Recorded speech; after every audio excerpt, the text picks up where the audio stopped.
سلام. خب صبح ساعت 9:03 است به وقت ترکیه. بوغلمون هم دارن تایید میکنن، میگن غیر قابل قبول، غیر قابل قبول، غیر قابل قبول. و اینکه دارم میرم به سمت اولودنیز برای پرواز. حتما براتون فیلم و عکس میگیرم، امیدوارم لذت ببرید. پیش و پیش خودم لذت ببرم و اینکه غیر قابل قبول همه اینجا. ساعت 12 پرید زمانی 12 تا 1 بلیت کیبل کار دارم و ببینم که به کجا میرسه.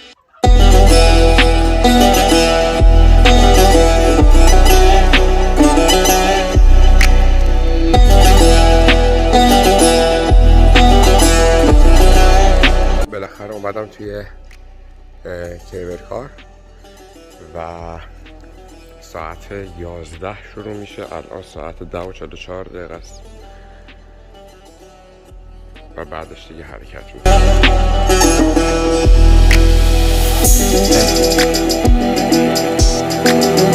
بعد از اینکه برف اومده دارن تمیزکاری میکنن.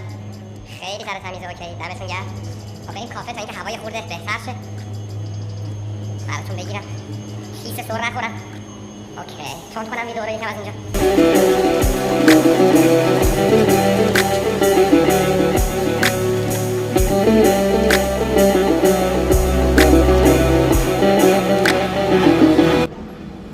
هنوز برف هست. امیدوارم این کرونا زودتر تموم شه، از این ماسک راحت شد.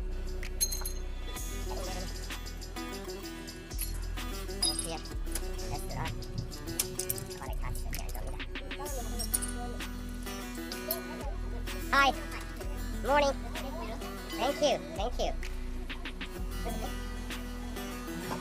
I'll be right back.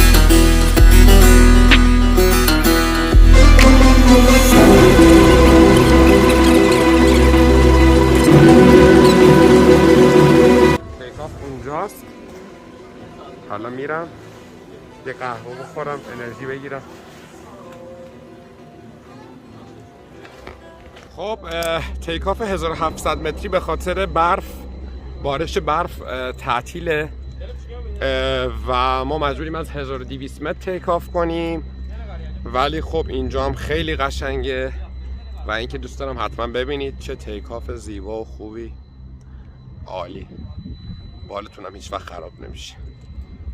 خب بریم ببینیم چه خبره. اون رو براتون بگیرم. اوکی.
امروزم تموم شد.